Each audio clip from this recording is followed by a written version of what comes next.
on defense, Soniqs starting on attack. Xset are still in that top 4, but they are tied up. It's only been 2 play days. They have a 1-1 record, as you can see at the top. The Soniqs currently undefeated, sitting atop the standings, and have looked pretty indomitable so far. That they have, of course, Orbiter Bands really shaped the landscape of Clubhouse. Capita going out first, followed up by, is it going to be a Thatcher? There it is. Soniqs are taking off that old person off the board, but the secondary EMPs will still be available on those key operators like the Lion, like the Dokkaebi, like the Osa. First vendor to follow along is going to be Asami, a stable operator both on the band side and the pick side on various maps. Chalet, Skyscraper, and Clubhouse, 3 maps where she will either get played or picked. This time, she will no longer be on the board. Last one to follow up is a Kaid ban, interestingly enough. The changes to the meta, which we have spoken about at length over the first 2 play days, but always bears repeating, especially for those of you that are newer fans that are tuning in for maybe the first or even just like the second time and haven't heard us mention it, is that there was a great bit of upheaval in Rainbow Six over the last update. Not only was Grim added as one of the newest operators, but also changes to pretty much every single gun's recoil pattern, most notably the LMGs. So LMGs used to be extremely strong and very meta. You would see the Zofia run the LMG, Capitao would run his LMG, you would see Finka as the biggest one.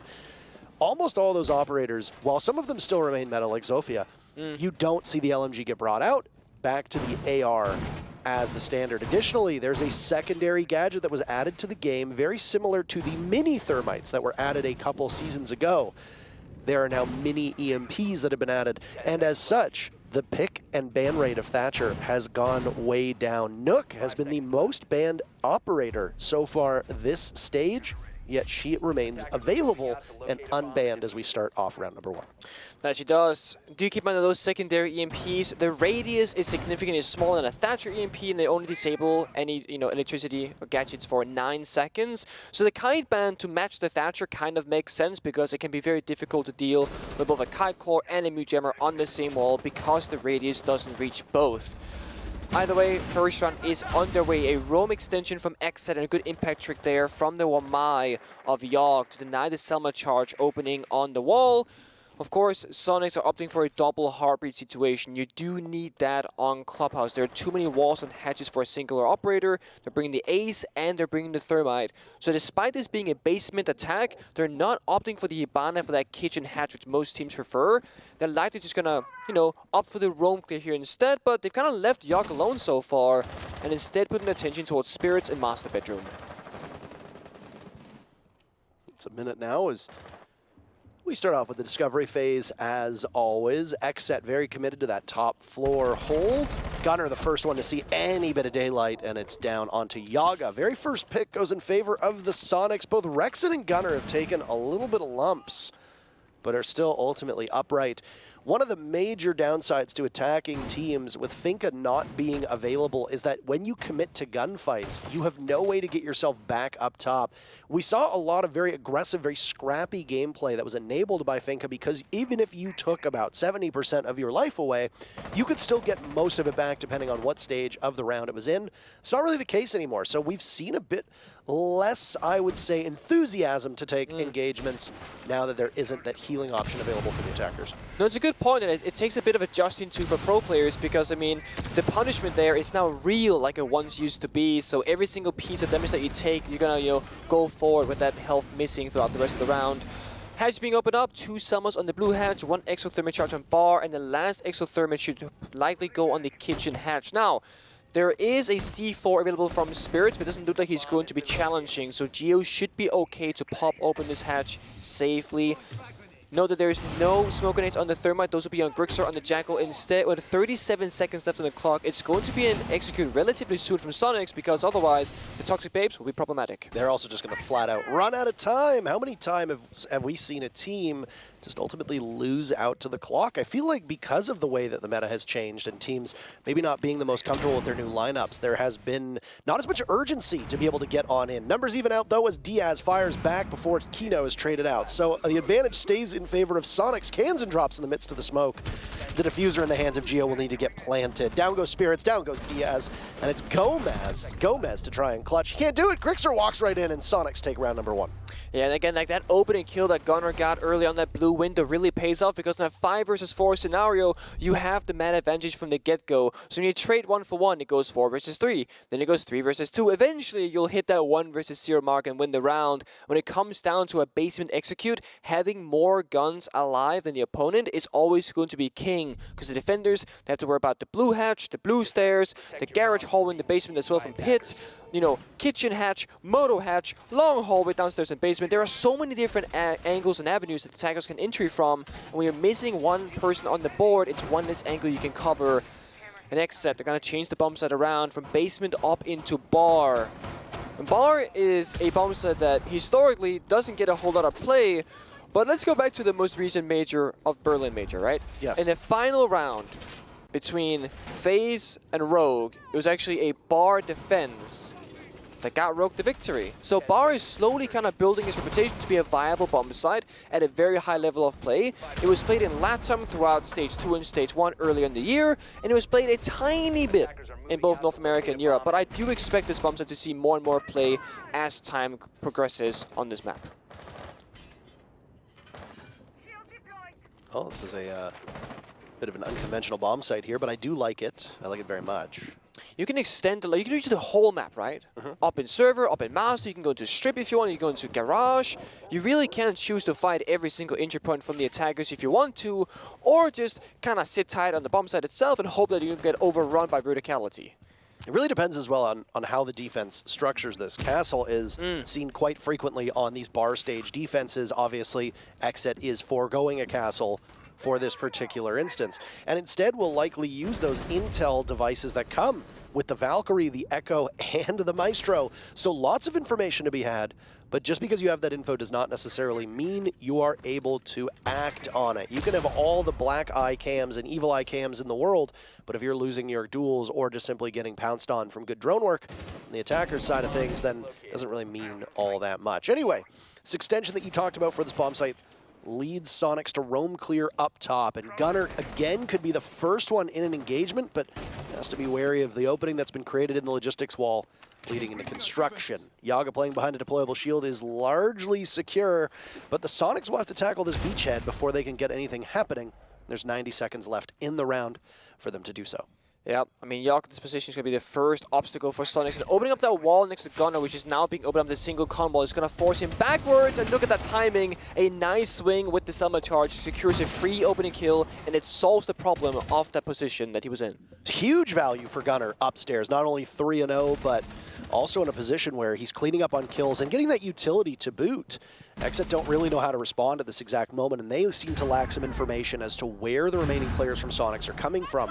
Explosions going off in front of our very eyes. Gunnar can get walked in towards logistics. He knows it's free and clear, so now it's time to go into the bedroom. But this angle being held by Spirits, double duty now as he moves over to the window.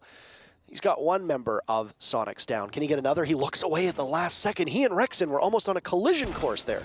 But they are. I mean, the timers went down so low now. There's no trade game in here from the side of Soniqs because it's Spirits holding down the fort upstairs and bounce the bedroom and bathroom. And now Spirits with just a single point of HP. It's not too long for the Soniqs to collapse on him. But again, the Soniqs are getting bogged down in this top floor take with 30 seconds to go and even less time now available for them.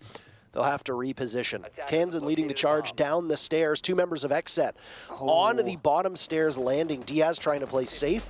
If there's a yokai still available, he can steal the round right now if he really wants to. But no! Gomez, where are you? Kansan gets killed, but the Maestro is down. Will need to be retrieved, picked back up, looking for the yokai desperately. Diaz off of the plant. Now the rest of this team will need to come into action. Geo's so close with Grixer covering. The plant goes down well, but they can't cover appropriately. And Gomez is the hero of the round with the final 2 kills. All they need to do is bounce on that diffuser, and Xset will equalize at 1 round apiece. Look at the HP. I mean, Diaz and Gomez are both 1 bullet away from death, essentially, and Gio just came off the plant successfully, but didn't know which way to look first because both members were closing in so fast at the same time. A very close round indeed, but it's Xset who takes the bar defense and finding success on that tertiary bomb side whose pick rate isn't all that high. And the pace really is the thing that we gotta talk about, because just like against DarkZero last Playday, the Soniqs are not necessarily attacking the way you'd expect, right? They're really taking their time and making sure that they hit all their marks. And they got the opening kill once again. It was Gunner with that summer charge inside construction, taking down Yogg on the Wamai. And it looked like such a great beginning, but then a bit of a blunder in towards that master bedroom execute where the trades weren't really coming around. They took a long time to get from step 1 to step 2. And then by the time the bomb site was the next objective, well, they were forced to plant with less than 5 seconds left. Yokai came out, that made things even more dire, and then it was a 2 versus 3 as we saw. Ultimately, it was a very close round. But Soniqs really choosing to opt for a pace change. I could see them go very aggressive all of a sudden once they find the right bomb set that they would like to do it on, and once they see that opening being a possibility. Always keep Xset guessing as to what their next move is. That's a good way to keep your enemies kind of confused as to what they should be doing to counteract. Jammers being put in the walls, and opening above the reinforcement indicates an impact or C4 trick from the defending side. So if Soniqs were to challenge the CCTV area of the map, well, Xset, they are prepared for it. A good answer back from Xset there. I saw that Echo play coming a mile away. I think we all did. If you don't, as an attacking team, try to force the Echo out of whatever safe position they may be in this case, over towards Strip, then you're going to have to fear the Yokai. And you could see Grixer was trying to spot it while Gio was getting that diffuser planted, which allowed the rest of Xset the time to get up the stairs and then engage in that final duel. Again, as low as HP as they were, Soniqs don't have an ability to get themselves back from all that little chip damage that they're going to suffer through the process of a round. Well, you're right. It does look like Soniqs, they will challenge. Soft wall open up, hard walls are next. What does Soniqs have available? Of course, Selma charges and exothermic charges. Xset, as I mentioned, they have those impact grenades, so depending on how you opt to breach these walls, it can be difficult to get a proper opening in. We see Yogg here with the first set of impacts.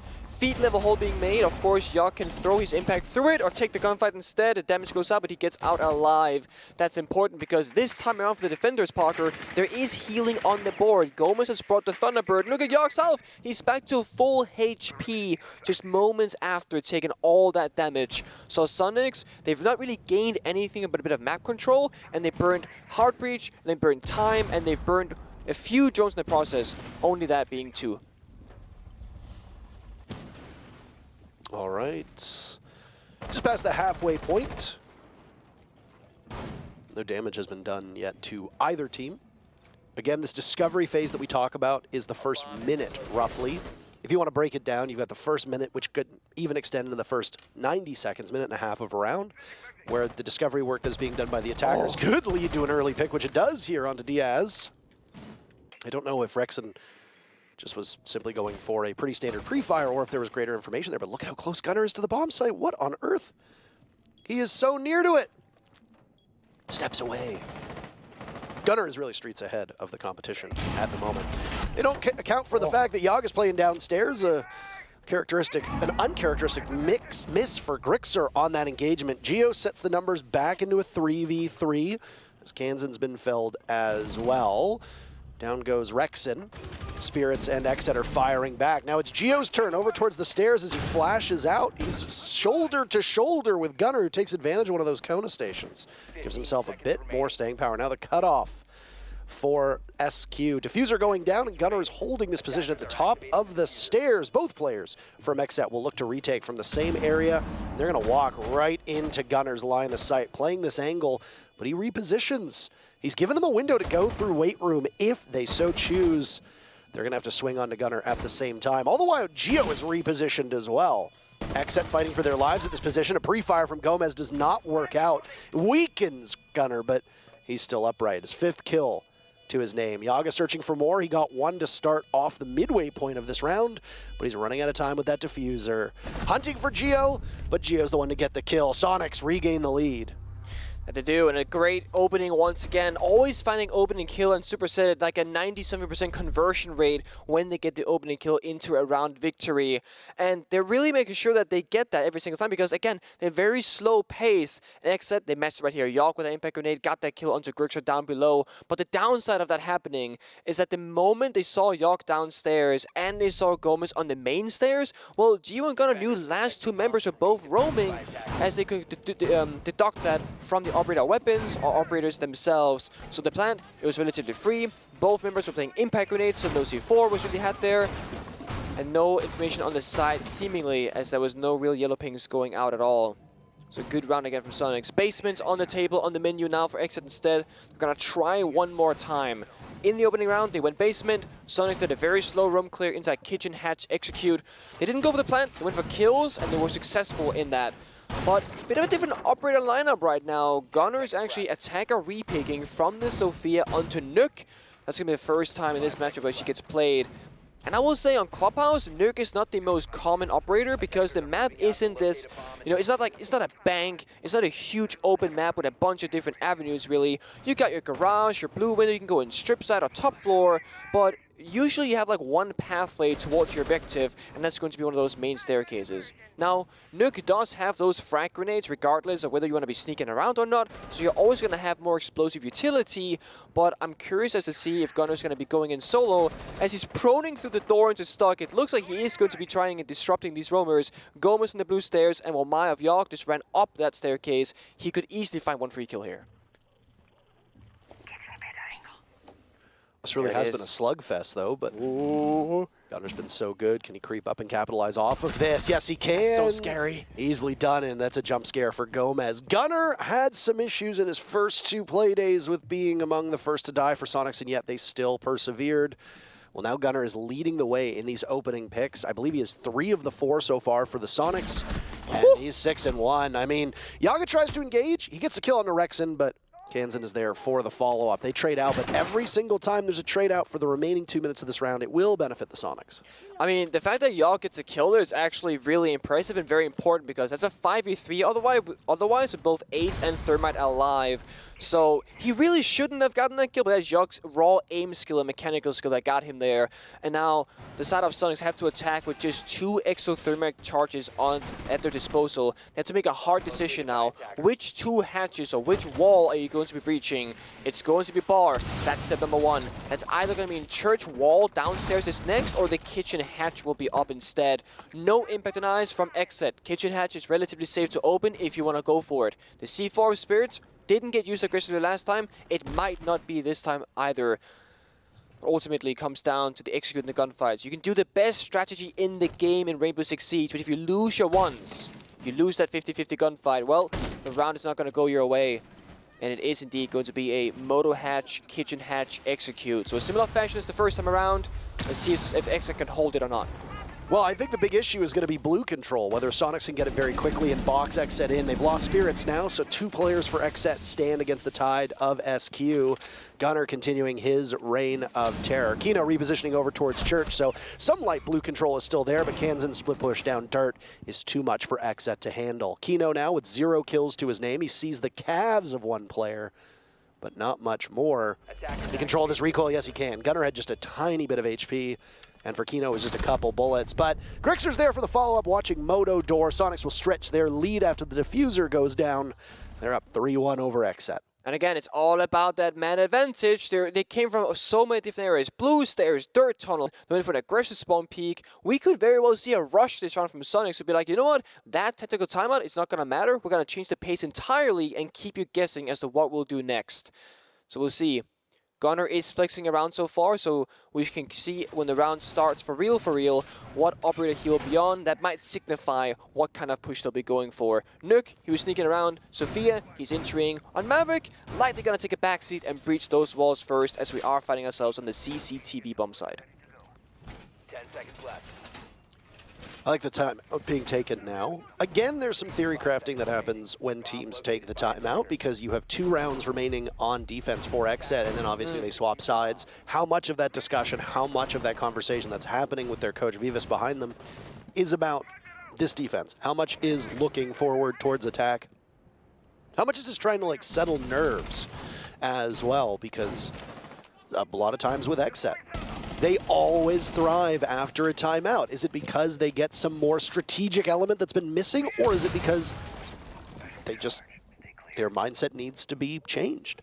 That's a question that can be done in the exit interviews. For now, we can speculate.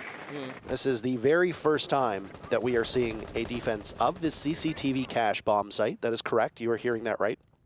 Yeah. Took 5 rounds. Why? Because the third bomb site that showed up was actually the bar stage bomb site down on that first floor, which is the only bomb site that Xset has won so far, which is really remarkable given the way that Clubhouse tends to play out for the defenders. That it is. 3 members on the main base now. Here is Gunner, or Sledge, Maverick, and Thermite rather.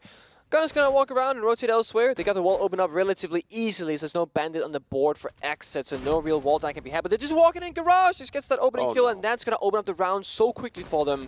But DS, he's hiding on the rafters. Oh my god.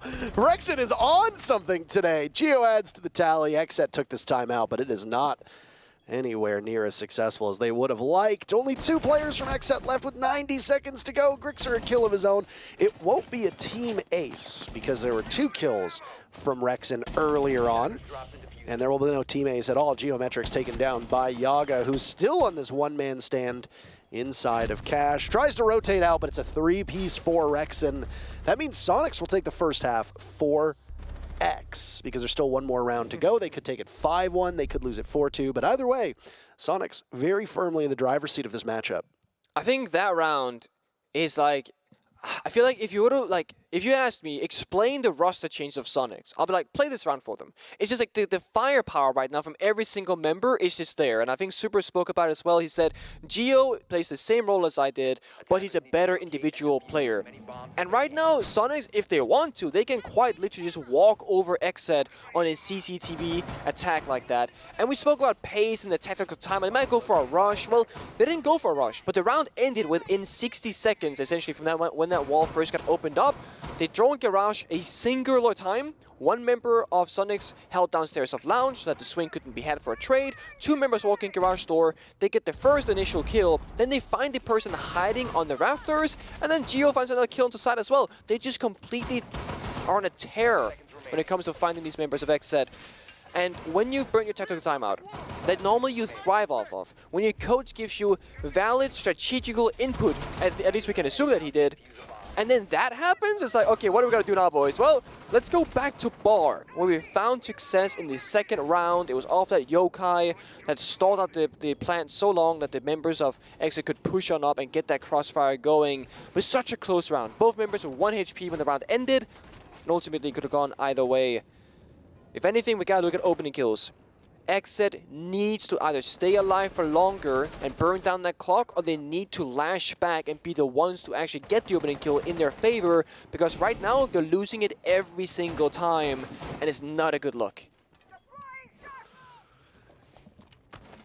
Could be a call now to work in synchronization. Is Gunner being droned in, or is this him working off of his own ability? A drone will fall, so at least that opening that was created was done so with limited assistance. Yaga sees the tracers overhead, knows there's one in proximity, and suspects a drone will follow up. There it goes, and Yaga misses the jump over. This is a very similar position where Yaga was before, and he's going to lose some of the protection right next to him as that metal reinforcement leading outside in construction has now been opened as well. All that Yaga has is a deployable shield in front of him. That's all that separates him from the rest of Soniqs. Another bar defense, by the way. Could Xset go 2-0 on this incredibly odd bomb site for a lot of teams to defend? I really like Gunnar right now. He's sneaking on the basement, trying to, you know, make a different play across the map while the rest of Soniqs distracts the enemies. And he might try and find a free here into Kino on the main stairs. They know he played here last round, so if you go off that logic, he might be there again. And he's oh so close to his gun barrel, which is about an inch away. They're going to see that massive Alda not too far off, but Gunnar again waiting for a call, and it's a freebie as Kino walks right into him. 6 rounds, and the Soniqs have the opening duel in all of them. Hard-pressed to find yourself a better advantage than that. Things go even worse for Soniqs now as Swinger be swung. Spirits decides to swing, misses onto Geo. Still at this jacuzzi breach, diffuser in hand. The only real problem could be if Geo falls here, somebody will need to move over to get that diffuser, but Geo's doing it all himself. A second kill for him. Now it's Gunnar involved in a gunfight. He's been dropped by Yaga, but they cannot secure the kill. Soniqs will snap their fingers and circle in around as Yaga is down for the count. Geo a 3-piece. It's Diaz stranded on an island downstairs by Billiard. A flawless denied yet again as Rexon gets out-dueled by Diaz off the hatch. But Diaz has so much work to be done. And he gets droned out over by the bathroom. The 4 players from Soniqs. Just seconds away. 15 seconds left. Diffuser in the hands of Geo. Can he walk it into the bomb site? Will Diaz be able to find anything? No! Grixer with the F2 in hand seals the deal in that first half. The Soniqs 5-1. Absolute domination. I am such a big fan of how Soniqs are breaking down these attacking rounds because they went for the exact same attack as the first on the attack bar with one minor detail that has such a big impact. It's Gunnar going for that flank across the map. So it all looks, you know, the exact same if you're Xset. Oh, they open the same all at the same time, the same way, but the same operator of Thermite. Okay. And then we're all thinking, okay, we know what's next. They're going to breach this single wall construction, and they're going to swing Yogg on the shield. Maybe Yogg dies, maybe stays alive, whatever. No. They did the same things, but Gunnar went basement up the main stairs and found that opening kill, and that creates this massive effect of chaos on Xset. They've lost one of their only members near the bomb site because Echo's all the way in strip. He's sitting on the camera. The roamers are now unsure whether to stick around or go back downstairs, so they're moving around a lot. Geo finds 2 kills on the breach because members of Xset are running around way too much for their own good, and that's just a free pick for Geo. And that's why Geo is a hard support as a Thermite player. The planter of the team is sitting on 7 kills right now. He is just sitting up the fishing line, and when the bait takes it, well, it's a free kill for him. It's an aggressive roam game on this basement roam defense for Soniqs, Capcan, Vigil, Mute, Mossy, Melusi. We are screaming all across the map that we're going to be roaming, denying information, denying drones, slowing down the attackers. And Xset, they got a hard decision to make. Do you rush the bomb side and gamble that it might be clear, or do you try and roam clear? One of the hardest roam clear lineups that there is on this map. Either way, it's going to be a challenge and a half, especially because Soniqs are hitting their marks, and Xset, they're not really winning their gunfights right now.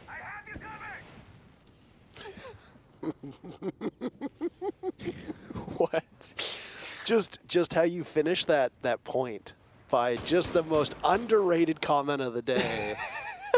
you totally undersell them. You're like, yeah, Xset's just not really winning their gunfights. They're not. That's just so simple. Oh, stuff. they won a gunfight! Hey! Goodbye, Kansan. Yaga gives Xset the very first blood for his team. And hey, one thing I will say about Xset is while they have not looked that strong here in this matchup, and I would argue not as proficient, oh my, nice shot by Gomez, not as proficient so far in this stage, I can say 2 things about Xset. Okay. Number 1, on attack, they are so good at usually getting in the building, making space, getting that first pick.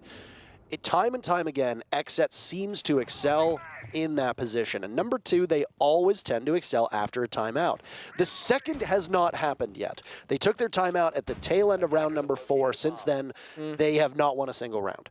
But now on attack, they take out Kansan first. They follow up with Grixer. So at least part of what we like to see from Xset is still occurring. The other issue that SQ is going to have to deal with is that they've got a Monty breathing down their necks inside of Dirt Tunnel. Kino can continue to march forward as that shield operator and make a huge problem for Soniqs. Gunnar, I don't know if he got baited in or not, but he's down for the count. Now Kino will duel against Geo, and they sound the alarm. Everybody is in. Rexon denies a flawless round, as we have seen time and time again. These teams get so tantalizingly close, but they can't get every single kill without suffering a single death. Xset picks up their very first round on attack, and it's their second round in this match. And they needed that so badly, right? Not just a round victory, but a confident one at that. They got their gunfights, they won every single one of them. The Monty in third, you mentioned it, huge fan of that as well, because there's no smoke on the defensive side of Soniqs, so you can't really stop Monty from just walking in and creating chaos. You also can't really deny him from the freedom of just walking around as he pleases, because the only real counter we have for Monty is going to be like Echo and Smoke. because the toxic babes will do damage, they'll deny the area. If you yokai stun a Monty, you force the shield out of his extended position, you can shoot his legs. Sure, you can try and throw a C4, but a good multiplayer will just coordinate around that and, turn accordingly. So that's not really going to work out necessarily. It's going to force a bomb site switch here from Soniqs. There was too much to handle downstairs, so up we go instead to the top of the gym. Mirror being brought out, no Frost on the table, which bit of a shame because Frost lately in both the EUL and the NAL has had so much success. She got added back that 1.5 exhume scope. Rexen, my man. He went for a spawn peek on stock door, it seems like, and he took out Yogg on the floors. That's gonna make life a little bit more difficult because it's the only soft breacher that you had on your table. There's no grenades, there's no Sophia, no Ash. So now you only really have flashbangs and gun skill to work against this lineup that is going to involve both Maestro cameras and mirror windows, and of course vertical positions that you can no longer clear because you don't have any explosives to do so with it. Gonna be a tough round for Xset. But they gotta try and find their way in somewhere on the map right now. Scouting around, multiple drones going in windows, going in drone holes, figuring out exactly what is and what isn't clear. Interesting to see Maverick get brought back in. I feel like Maverick's pick rate has been through the basement at this point, way down through the ground. Obviously losing nades significantly hurt him. Flashes being brought by Diaz instead, and I don't know exactly what your intended goal is here of clearing out, unless these flashes are actually designed to flash people, which we so seldom see at this level. Usually they're done to burn an ADS or a magnet for a nade to get thrown in. Well, I don't know exactly what you're going to do against Soniqs, because Rexen just continues to swing, picks up his second kill of the round. Boy, oh boy. Gunner and Rexen combining for 15 kills. Geo not too far behind with 7 of his own. Grixer with 6. This is a lopsided scoreboard for the Soniqs. And they are 3 kills away from putting themselves on a match point. We've seen Xset in worse situations in the past. They've been able to clutch their way out of the unthinkable.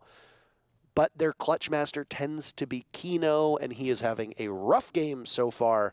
And both Yaga and Gomez are not available as well to clutch out. So this could be quite dire. 1 minute to go in the round. Xset is fishing right now, right? We saw it on Catwalk Rafters, trying to sneak around, get an opening kill. Spirits, again, just holding down an angle. They need to wait for an opening kill somewhere to get back the score somewhat here in the man count. But we'll go in, Flashbang comes out. Beautiful execute there on the member of Gunner, who's alone office. He's still in this position. Spirits looking for yet another. Now it's Rexen to take some damage, but Spirits gives his position away over on Logistics. Rexen picks up a 3rd kill. He's got every single kill so far for the team, and ace denied by Grixer. A 4K still on the menu. Diaz walks in, but it's Geo to seal the deal. A team effort by Soniqs. They are firing on all cylinders, and they are putting Xset into the wastebasket. It's 6-2, match point now for Soniqs. Yeah. And I'm actually very curious what would have happened in that round if no spawn peek occurred from Rexen, because it really looked like the Flores skill hurt them because they were fishing so much. It seemed like there was no real strategy going into that round the moment that occurred. They were droning kind of loosely, 1 member downstairs, 1 member on the window, 1 member on the breach, waiting for Soniqs to make a mistake or to swing and then maybe lose a gunfight to try and get back at least 1 or 2 kills. Nothing really happened. And then, Xset, they actually quite beautifully, they opened up the round for themselves. Maverick on the hatch with flashbang down into office. Spirits walked up the main stairs, got the kill. That looked really cleanly done. But what really went wrong was that Kino was on the windows of the master bedroom alone and got shot from the CCTV window. Diffuser was dropped outside. He ended up dying. All of a sudden, well, you got the bomb site somewhat in control, but you ain't got much to do with it because you gotta go retake that diffuser case. That flash up in the corner. Normally when I see that, I'm always thinking like, there's no way that's ever gonna work. But I think it's those kind of frost traps where you're thinking, there's no way. Those are the best ones because no one is going to really be expecting it. So it comes down to drone information, sharing that information, and making sure that nobody makes that misstep as you're injured throughout the map. Well, no bar stage defense here. Soniqs will hang their hat on a cache CCTV defense. Much more standard, as we see. Garage being patrolled and held off by Rexen. Can he fend off the interlopers when they come? That's the real question. No. But Grixer rips a nitro cell and down goes Gomez. It's not a spawn peek, but it's a spawn kill. That is, again, if I am Gomez right now, I'm so angry, right? I make it out of spawn, I droned, I had information, I get C4. out of nowhere, basically. And now my team is playing 4 vs 5 on match point that we need to win this round. Yogg, Kino, Spirits, and DS, they gotta show up in big force now, try and get this round back into their own hands. All firing away at the now open wall, or well, rather, reinforceless wall, barricaded-less wall. A late shield will get put up by Rexen as he knows that Garage might become a greater focus with the door shot out by him. He's inviting them in. It'll be Diaz to potentially take the bait. With Zofia down, they lack any direct ability to open that up without a sledge or a buck getting particularly close. It's Yaga to do it instead, so some of the wall towards that CCTV has been opened up, and then Yaga runs, but the shadow in that position actually gives you away. Rexen nearly capitalizes on a kill. Down goes Gunner, consistently one of the best players for Soniqs, but if you look on the right side of your screen, Rexen, Gunner, Geo, and Grixer all have 8 kills apiece. Those numbers are going to have to go up if Soniqs want to prevail. A Banshee at the bottom of the stairs, and that shield at the top gives Rexen incredible staying power on that Garage catwalk, Nick. Down goes Spirits, shot away from Geo from above. There was a minor kill hole, but it leads to a major kill. Rexen's still the main focus point here. 1 minute left in the round. Soniqs with the upper hand, looking to put this one away, and Diaz walks backwards into a frost mat. Rexen surely hears that, but can he capitalize? They've got some spam pings. He knows that there's more than one down there as well. Secures the kill onto Diaz. Action just not stopping. Now it's Yaga with a nade out in hand. Tantalizingly close. He's not going to give much. Rexen pops up. Yaga engaging. And Rexen wins that gunfight. This is an anticlimactic end as it's now Kino with a shred of HP, Nick. Anything to say in the final 30 seconds before Soniqs puts this one away? I mean, Soniqs won 7-3 against DC, looking to make it a 7-2 against Xset. They're looking better and better, and Xset, hopefully tomorrow they can show up in greater force. Kino with his second kill, but that might just be it. Yeah, Rexen. Is that a 4K for Rexen? What an impressive showing. Soniqs absolutely demolish Xset. 7-2, it was never really close. They're putting on a clinic. And I think the most impressive aspect of this Soniqs roster is they're doing this